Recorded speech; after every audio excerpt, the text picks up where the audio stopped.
जोंनि बर' समाजाव sex education अदेबानि आथोन बिगियानखौ नांथारगौ नङाबाथाय बेबायदिनो जाबाय थागोन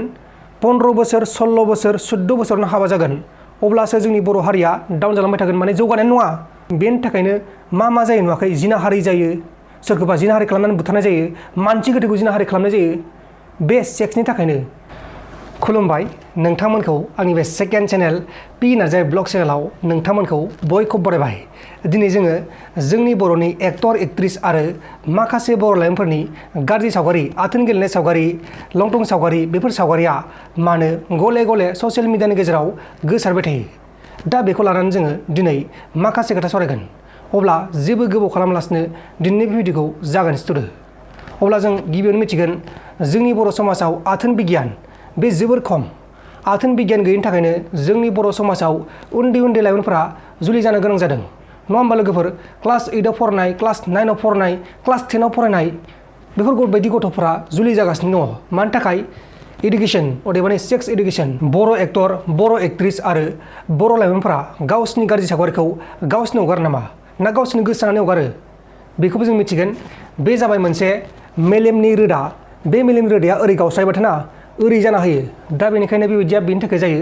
जेरै बर' एक्टरखौनो लादो बर' एक्ट्रेसखौनो लादो बिसोर मानि थाखाय भाइरेल जाखो नोंथांमोनाथ' बेखौ मिथिखायो सोरबा सोरखौबा गारदोंमोन सोरबा सोरखौबा ओरै खालामदोंमोन बेनि थाखायनो गारलायनाय जाबाय सानैनि गेजेराव मिलायनाय गैला बेनि उनावनो गाज्रि सावगारि दं गाज्रि भिडिअ दं बेखौ हगारनानै होबाय ससियेल मिडियाआव बेबायदिनो जागासिनो दङ बे मेलेम आरो बे गोसोजों आरो बे मेलेमजों मालाबा मिलाया नों गोसोखौ होदों सोरनोबा मेलेमा बुंगोन माबा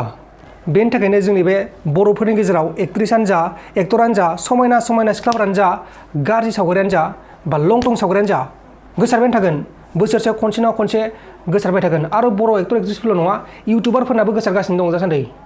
इउटुबारफोरखौबा मोनसेल' बाथ्रा बुंनो सानो नोंथांमोना जुदि इउटुबाव फैदों अब्ला नोंथांनि स्टेटासखौ मोजाङै लाखि नोंथाङा जुदि गार्लफ्रेन्ड दंबाथाय साइडआव लोगो हम बेखौ फट' सट' लानानै ससियेल मिडियाआव हगारलाबायनाङा नङाबा बेबायदि प्रब्लेमा जोंनि इउटुबारफोरनि गेजेरावबो जागोन अब्ला नोंथांमोना मिथिबाय जानांगौ आं रावखौबो जेबो बुङाखै जायखिजाया नोंथांमोननो फोरोंदोंसो जोंनि बर' समाजाव सेक्स एडुकेशन अदेबानि आथोन बिगियानखौ नांथारगौ नङाबाथाय बेबायदिनो जाबाय थागोन 15 बोसोर 16 बोसोर 14 बोसोरावनो हाबा जागोन जुदि बर' हारिखौ जौगाजानो लुबैदोंबाथाय लोगोसे फरायसालियावनो क्लास 5 फोरनिफ्रायनो सेक्स एडुकेशनखौ होफानांगौ फरायसालियावनो होफानांगौ नङाबाथाय मा मोनो बेखौलाय लाजिनानै मा मोनो बे जोंनि मानसिनाव थानाय बुस्थु बेखौ लाजिनानै मा मोनो नों जेबो मोनाखै आथोननि बागै आथोन गेलेबाय गथ' थाबाय गथ'खौ लानांबाय सोरनो खोन्थागोन बिमा बिफानो खोन्थागोन लासिंसिंनो बेबायदियावनो जोंनि बर'नि माखासे लाइमोन गथ'फ्रा जुलि जानांगासिनो दङ सेक्स खालामगोन उन्दुगोन ओमफ्राय मा गथ' थागोन उदैयाव गथ' थागोन ओमफ्राय बेखौ सोरनो खोन्थानोसै हौवानो खोन्थानोसै हौवाया मा खालामगोन मा मागोन दाथ' जेबो राहा गैला जेबो मिथियानोबा जेबो सोलोंथाइखौनो लायाखै गथ'खौ माबोरै दोननाङा माबोरै मानाङा माबायदि बानायनांगौ बेफोरखौ जेबो सोलोंथाइयानो लायाखैबा गथ'बो थागोन आरो थाबनो जुलिबो जानांगोन बेनि थाखायनो जोंनि बर' हारिया दावख्लायलांगासिनो दङ आरो बे लाजिनायनि बाथ्रा नङा नोंथांमोन लाजिनानै जेबो मुलाम्फा गैया लाजिनो माने गैला आरोना बेहाय लाजिनांगौ जेबो खोथा गैया नोंथांमोना जेबो मोननाङा जायखिया नोंथांमोना जुदि सेक्स एडुकेशनखौ मिथियाबाथाय लाबानो जाबाय सोलोंनानै बे मोनसे गोनांथि जोंनि मानसि हारियाव बे मोनसे गोनांथि बेनि थाखायनो मा जायो नुवाखै जिनाहारि जायो सोरखौबा जिनाहारि खालामनानै बुथारनाय जायो मानसि गोथैखौ जिनाहारि खालामनाय जायो बे सेक्सनि थाखायनो बेखायनो जोङो सेक्स एडुकेशनखौ